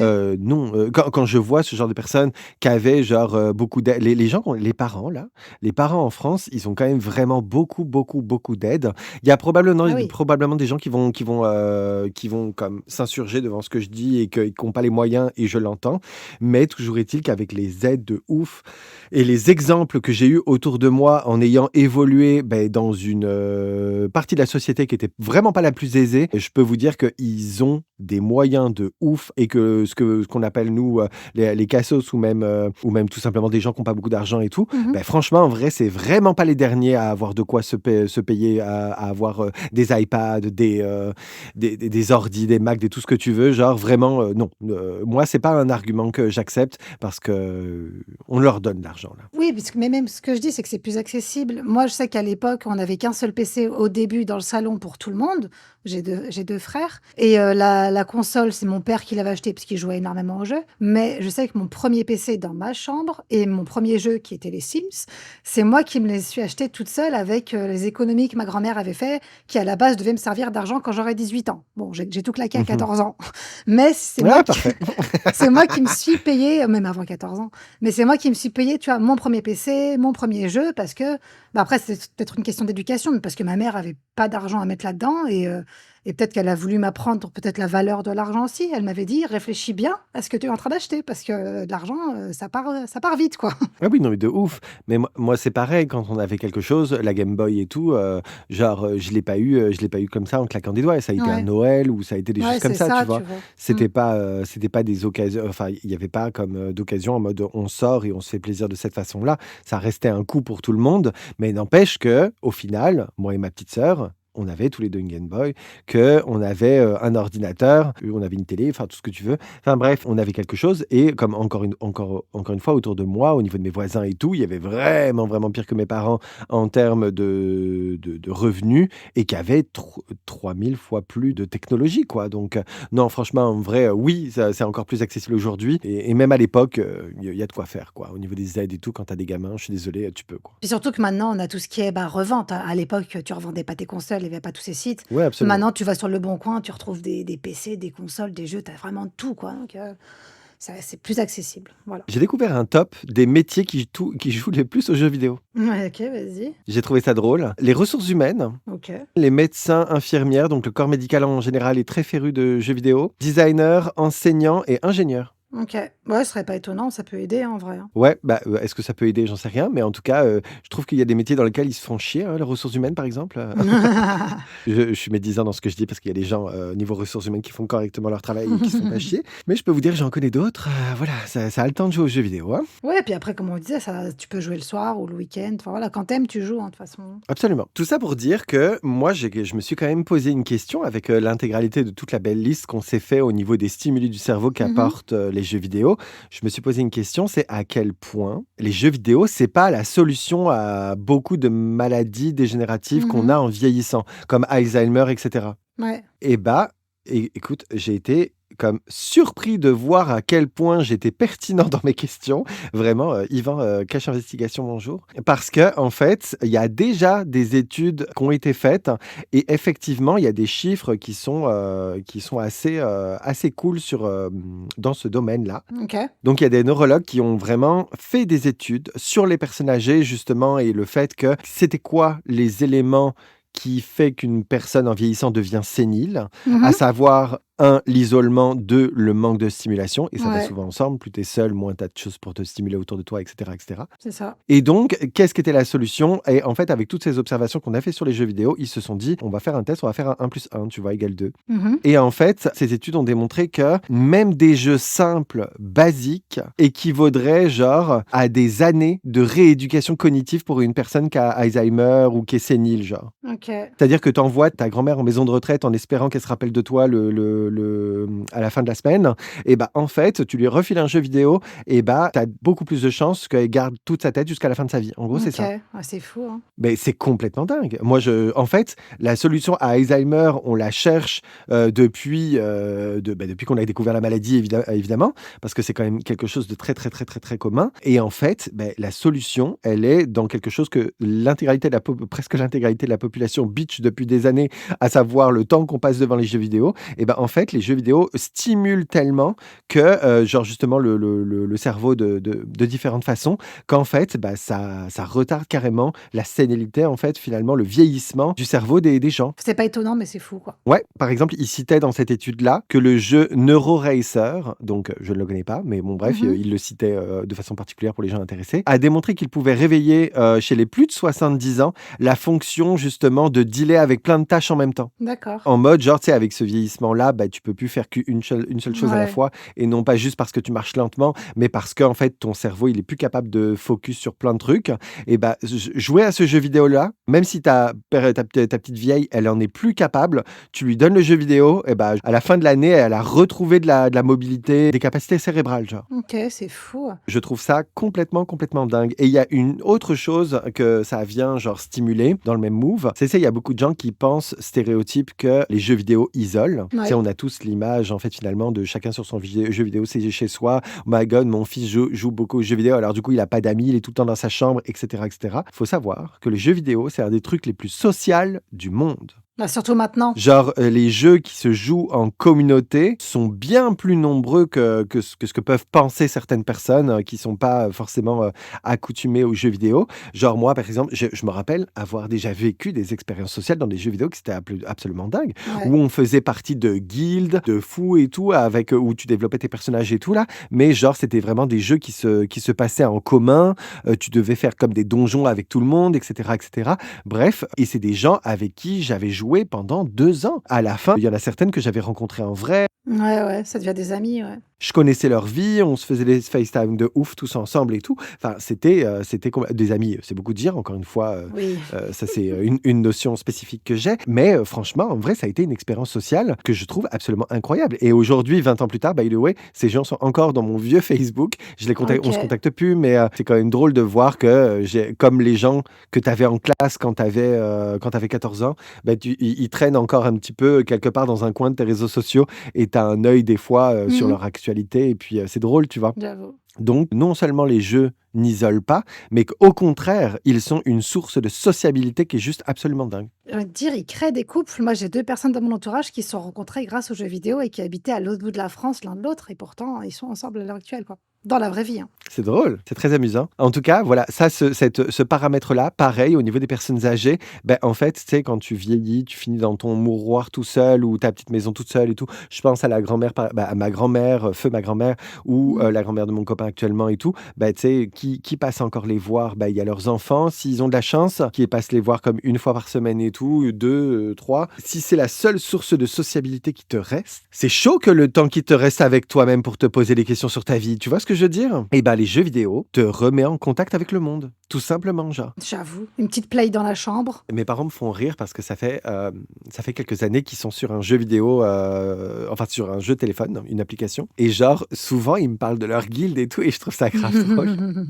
Ils sont là en mode, ouais, le gérant de la guilde, le chef, genre, il a encore changé, le nouveau, genre, il est vraiment pas sympa et tout. Il met pas les donjons de façon stratégique et tout. Genre, c'est mes parents qui me parlent de C'est cette trop façon. Tu vois drôle. ce que je veux dire? Ouais. C'est le monde, il a bougé, on n'était pas prêts, hein. De ouf, j'avoue. C'est trop drôle. Et mes parents, pour situer, et je crois qu'ils sont dans la soixantaine. Donc, tout ça pour dire que moi, il y a un des éléments de ce podcast que je veux comme définir comme grosse conclusion. Je veux le highlighter, le surligner, tout ce que tu veux. Potentiellement, les jeux vidéo, c'est la source numéro 1 de toutes les cures pour soigner les maladies mentales. Genre. Mmh. Enfin, c'est fou. J'avoue. Bah, autant en profiter, hein. C'est à la portée de tout le monde donc et puis, même si on teste et que ça marche pas, bah, on aura quand même testé, tu vois? Ouais, non mais et puis moi je trouve que c'est une leçon supplémentaire, un truc qui s'ajoute à la longue liste des choses qui a été diabolisée pendant Mmh. longtemps et en fait on se rend compte un jour que non seulement ça a des trucs positifs, mais qu'en plus ça peut être carrément salvateur, genre. Ouais. Des petits chiffres, ça m'a quand même surpris que de voir que le domaine du jeu vidéo rapporte plus d'argent que toutes les plateformes de streaming actuelles, ou même le cinéma, le domaine de la musique, etc. Genre Nintendo rapporte plus de chiffres que les concerts de Beyoncé. Bon,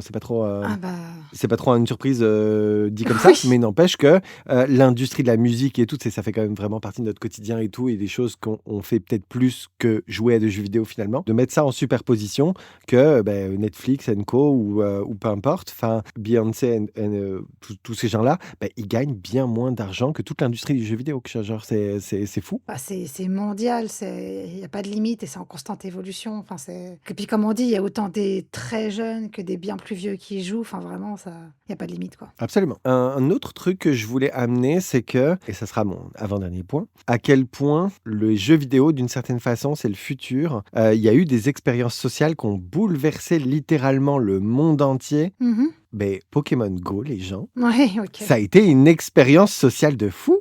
C'est vrai. Non, mais je voulais vraiment, comme au-delà des jeux vidéo en général, je voulais vraiment qu'on parle de ce jeu vidéo très précisément parce que c'est quoi les défauts de la société aujourd'hui sur lesquels on a envie de revenir? Bah, les gens font pas de sport, enfin, ils devraient en faire plus, sortir les gens de chez eux parce qu'ils ont du mal à comme connecter entre eux, etc., etc. Pokémon Go, les enfants, ça a changé le monde entier. Ça a été une expérience sociale, mais de fou, quoi. Grave. Tu y as joué ou pas? Pas du tout, ce que je m'en fous des Pokémon, mais oui, je me souviens très bien de tout ça. Il y avait aussi un peu une polémique négative dans le sens où les gens sortaient dans la rue, le nez collé à leur téléphone et qu'ils étaient à 2 doigts de se faire écraser par les voitures. Il y a eu ce côté un peu dérangeant, mais en soi, c'était quand même positif, ouais. Si on passe d'abord sur les côtés négatifs, il y avait un autre côté négatif, c'est qu'il y a certains endroits qui militaient carrément pour que l'application Ouais. enlève les Pokéstops de chez eux parce que c'était, encore une fois, c'était tellement un événement de fou que les gens se ramenaient par des foules entières qui monopolisaient les trucs. Moi, je me rappelle d'un événement qui était dingue. C'était qu'avec des amis, on était partis donc chasser les Pokémon dans l'âge d'or de cette application. On s'était retrouvés au nord de Paris où il y avait particulièrement Beaucoup de Pokémon. un certain type qu'il nous fallait ou peu importe. On s'était Ouais. dit qu'on allait aller chasser de ce coin-là. Et en fait, beaucoup de gens avaient eu la même information. On s'est retrouvés devant chez des gens parce qu'il y a un Pokémon rare qui avait apparu. Putain. On s'est retrouvés à une foule, une centaine de personnes, des voitures et tout, parce qu'il y a des gens qui chassaient en voiture pour faire plus de pas et tout. Il y avait une stratégie, tu roulais à une certaine vitesse. Pour le voir apparaître? Non, c'est que, en fait, en gros, tu avais un certain nombre de pas à faire pour faire éclore des œufs et tout. D'accord, OK. L'application t'encourageait à marcher. On te faisait, par exemple, 5 km de marche, tu avais un œuf qui éclot. Et plus tu marches, plus tu rencontres des Pokémon et blablabla. OK. Et en fait, du coup, les gens, il y avait quand même des petits malins qui avaient la flemme. Et donc, du coup, ils allaient en voiture, OK. mais pour que l'application grille pas que tu ne marches pas. Et du coup, ils enlèvent complètement ce kilométrage-là. Et ben en fait, les gens roulaient à une certaine allure. Et en fait, on s'est retrouvés embouteillage devant des gens, mais putain. random, c'était n'importe qui. Et c'était ça partout, devant des églises et tout. Tout d'un coup, des foules entières qui apparaissaient devant des événements. Il était 1h du matin, enfin, c'était fou, et ça a créé un embouteillage pas possible, enfin, tout ce que tu veux. Et c'était complètement dingue. J'ai rarement vu, encore aujourd'hui, d'événements aussi fous que ces scènes-là, genre. Ah oui, mais c'est sûr. Mais c'est le seul, je pense, qui a enfin, en tout cas, c'est le seul jeu qui a créé un truc pareil. Ils ont jamais créé d'autres jeux comme ça, je crois pas, hein. Non, c'est vrai. Le phénomène s'est essoufflé, mais je trouve ça dommage parce que, mine de rien, à côté de des événements, enfin des facteurs négatifs qu'on a cités, il y avait quand même des choses très drôles. Genre, par exemple, oui, ça encourageait les gens déjà à beaucoup, beaucoup, beaucoup, beaucoup plus marcher. Pokémon Go a sorti des chiffres. Alors, je ne sais pas quand est-ce que les chiffres ont été sortis, donc je ne sais pas si c'est cette année, l'année d'avant, enfin voilà. Mais Pokémon Go a fait marcher des gens sur 8,7 milliards de kilomètres parcourus. Waouh! C'est comme si on faisait affaire à une navette, l'aller-retour, la Terre, la Lune, 11 316 fois. Oui, non, mais c'est énorme. Quand tu compares à un jeu vidéo où tu es clairement assis sur une chaise ou sur ton canapé, voilà. Rien que le fait que ça te fasse marcher, c'est ouf.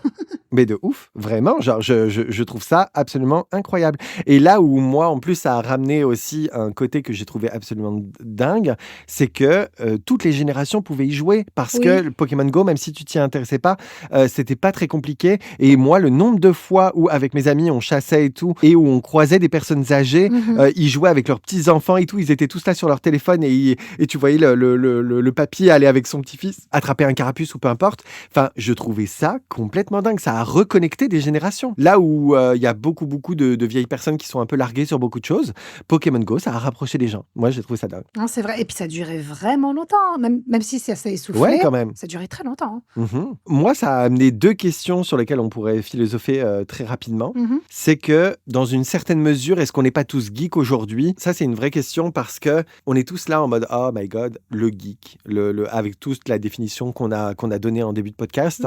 À quel point, pour moi, il n'est pas déjà trop tard de se demander qui est geek ou pas parce que, tu sais, tu vas dans le métro, tout le monde est sur son téléphone. À quel point on n'est déjà pas tous déconnectés de la réalité? Tu sais, en fait, moi, ma question, ça a été où on en est sur notre avancement vers Ready Player One, le film. Ouais, j'avoue. Mais j'espère qu'on y arrive très vite. Ben, ça va arriver. Et en fait, genre, quand j'ai posé cette question-là à ChatGPT pour débattre de tout ça, je lui demandais à quel point on est avancé sur cette ligne qui nous amène à ce futur-là. Sa réponse, elle a été claire, mais à quel point on n'y est pas déjà. C'est-à-dire qu'on n'en est pas rendu là à ce point-là, mais la plupart des gens passent beaucoup plus de temps dans une réalité alternative sur les jeux vidéo, leur Mmh. téléphone, les mails et peu importe. On n'est plus dans la réalité déjà. Oui, c'est clair et même de toute façon, si on se base sur le film Ready Player One là, bah, déjà le casque de réalité virtuelle, on l'a déjà, hein, clairement. Oui, d'un point de vue technologie basique, ouais. Voilà. L'autre fois, j'ai vu, ça je savais pas, mais peut-être que je suis un peu à la ramasse, mais dans le film, il y a un moment où ils peuvent s'acheter une sorte de combinaison pour ressentir physiquement ce qui se Absolument. passe. Et ben, cette combinaison existe. C'est des 2 Français, je crois, qui l'ont créée et elle existe vraiment. Elle est pas encore au point, elle est pas encore sur tous les jeux, elle est sur des jeux très restreints, mais elle est vraiment en train de se développer et elle sera à un prix,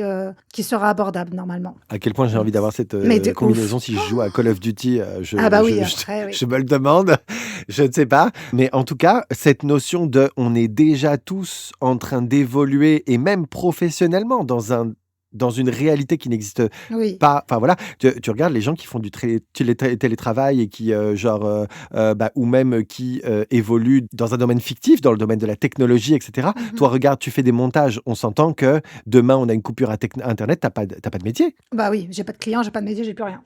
Là, qu'est-ce qu'on est en train de faire? On est en train de faire des podcasts, donc pour, bah, une dimension complètement virtuelle aussi. Enfin, donc à quel point genre, pas l'intégralité, mais peut-être un gros 70 de l'activité aujourd'hui se passe en ligne. Ouais. À quel point l'activité humaine aujourd'hui est pas déjà rendue en ligne. À quel point on n'est pas avancé déjà dans Ready Player One. C'est un facteur aussi qui a été mis en lumière un peu par, tout ce qui était, bah, événement Covid. À Ouais, quel point les bien gens, en sûr. fait, ont découvert que beaucoup, beaucoup, beaucoup de leur métier pouvait être fait de chez eux Mmh. et en fait, bah, même des employeurs et tout, ils avaient plus à payer, la moitié de ton truc de transport, enfin, il y avait beaucoup, beaucoup de choses qu'on ne pensait pas contrôlables où on avait la barrière de: «Ah mais j'ai quand même envie de contrôler mon employé, ce qu'il fait». Bah, en fait, on s'est rendu compte que c'était que des a priori et que tout pouvait être fait autrement, tu C'est vois? vrai. Donc moi, j'ai quand même trouvé ça dingue, de se rendre compte à quel point, beh, c'est un futur qui est hyper proche, quoi. Demain, beh, je suis pas sûr qu'on ait encore beaucoup de métiers réels, envie de dire dans la réalité physique Ouais. et en fait, ce qui m'amène aussi à cette réflexion-là et c'était mon deuxième point, beaucoup de métiers aujourd'hui ont été industrialisés, automatisés. Mmh. L'intelligence artificielle vient mettre un énorme coup de pied dans la fourmilière De avec ouf. beaucoup, beaucoup de métiers qui ont, disparu ou qui sont en cours de disparition. Là, on parle des avocats, le genre, bah, qui galèrent enfin, qui perdent des clients parce que, bah, les intelligences artificielles, sont capables de répondre ou de résoudre une affaire, non pas par la mémoire, mais par, un dossier qui te sort en 2 secondes. Les gens qui sont designers, bah, ChatGPT ou n'importe quel autre AI te sort un design hyper abouti en 2 secondes, alors que toi, ça prend des heures. Enfin, à quel point l'intelligence artificielle est en train de tous nous remplacer. Tu vois? Genre, par exemple, à mon travail, une de mes fonctions, c'est de faire des plannings, pour les employés. Bah, ça fait maintenant peut-être 3 4 semaines, je pense, on a une intelligence artificielle qui fait les plannings à ma place. Bah oui, non, mais c'est sûr, c'est tellement utile. Et c'est fou. On va tous bah, tous non, mais beaucoup de gens vont à Leclerc, il reste combien de vraies caissières? Donc moi, je me suis posé la question déjà depuis un moment, même avant ce podcast ou ce contexte-là, qui est: on veut que pour que la société fonctionne et que des gens soient là pour consommer et alimenter la société d'un point de vue financier, on veut toujours plus de démographie, qu'il y ait toujours plus d'enfants, et cetera. Et puis en plus, avec le système français, c'est les nouveaux enfants qui vont nourrir les retraites des vieux, et cetera, et cetera. Donc il ne doit pas avoir de baisse démographique, tu vois? Ouais, ouais. Donc on veut toujours plus de gens, mais aujourd'hui, la réalité, c'est qu'ils ont plus de métier, ces gens-là. Bah oui, oui, c'est sûr. Il y a un gros, gros taux de chômage et puis, oui, il y a des gens qui vont pouvoir, bah, avant, c'est pour reprendre un exemple de Charlie et la chocolaterie qui me fait beaucoup rire. Si monsieur, le père de Charlie, il vissait des bouchons de dentifrice et puis, bah, après, il s'adapte et il devient le technicien qui répare la machine qui visse les bouchons de dentifrice à sa place. Mmh. Donc en mode, beh, la société évolue et vous pouvez évoluer vers de nouveaux corps de métier. Tu vois ce que je veux dire? Et c'est ce qui est attendu, en fait, finalement, de toute la société. Mais la vérité, c'est qu'il y a tellement de métiers qui disparaissent à la seconde et d'utilité, en fait, finalement de tous ces gens à la société jusque-là. Enfin, et les usines sont déjà pleines à craquer. Il y a pas forcément de nouveaux secteurs qui s'ouvrent non plus. Enfin voilà, il y a une grosse partie de la population en fait finalement qui va plus être utile sur le marché du travail. Oui. Vraiment beaucoup. Et donc moi en fait, j'ai vu en fait dans ce podcast et les questions que je me posais, peut-être une opportunité, c'est que justement, et qui va encore dans le sens de Ready Player One, on voit dans le film que beaucoup de gens ont trouvé des boulots en ligne. Encore une fois, on s'enligne vers ça déjà de base. Mais je pense en fait finalement que c'est peut-être dans un monde alternatif que tous ces gens-là vont pouvoir enfin trouver une fonction et un travail, tu vois. Ouais, je vois, ouais. Bah écoute, peut-être, hein. Et je pense que ça arrivera, je sais pas quand, mais je pense pas que ça arrivera dans super longtemps non plus, tu vois. Ah non, moi je pense que sincèrement, vu la vitesse à laquelle vont les choses, encore hier, c'est avec le petit court extrait de vidéo, de petit montage que j'ai fait, je me sens producteur producteur de film, alors que je suis là avec 2 applications, tu vois ce que je veux dire? Ouais. À quel point tout ça, ça va vite. Ouais, j'avoue. Si moi je suis déjà un George Lucas de chez moi avec 2 applications, ça sera quoi dans déjà 5 ans? Ouais. Dans 5 ans, je suis déjà curieux de voir à quoi va ressembler la société, les métiers des gens, etc., le corps professionnel, parce que je pense que ça, dans 5, 10 ans encore pire, je pense que déjà les choses auront complètement changé. Ouais, c'est clair, c'est clair. Mais bon, moi ça me dérange pas. On vit une révolution industrielle. Ben c'est pas que ça me dérange pas, ça me dérange ou ça me dérange pas, c'est pas mon point. Moi, au contraire, je trouve ça hyper intéressant parce que j'ai l'impression de vivre de mon vivant un tournant absolument Ouais, dingue. de J'ai ouf. l'impression d'assister à d'être la génération qui va assister en fait à, ben nos parents, on a été spectateurs du fait qu'ils avaient pas internet, ils avaient que dalle et c'était encore, les années folles sur leur petite mobilette Ouais, à faire n'importe quoi. Héritage des années 70 là. Aux gens du futur, j'avoue.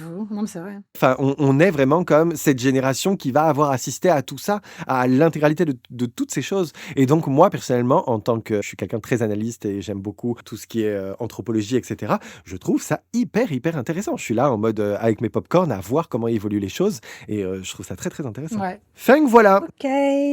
On clôture ce podcast, sur cette histoire, enfin sur cette, analyse. Voilà, sur cette interrogation, Exactement. que nous réserve l'avenir. Le jeu vidéo semble être notre avenir, autant professionnel qu'au niveau de la santé et du développement du cerveau des futures générations, tout ce Ouais, qu'on veut.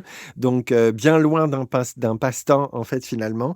Donc, bah, écoutez, jouez aux jeux vidéo de exactement. façon raisonnable, en respectant votre cycle de sommeil, tout ça, tout ça. Amusez-vous. Nous nous retrouvons donc la semaine prochaine, donc pour un nouveau sujet. Et pourquoi est-ce qu'on est autant fasciné par le morbide, par les histoires macabres? Pourquoi à l'image des films d'horreur qui font vraiment qui ont une vraie fanbase?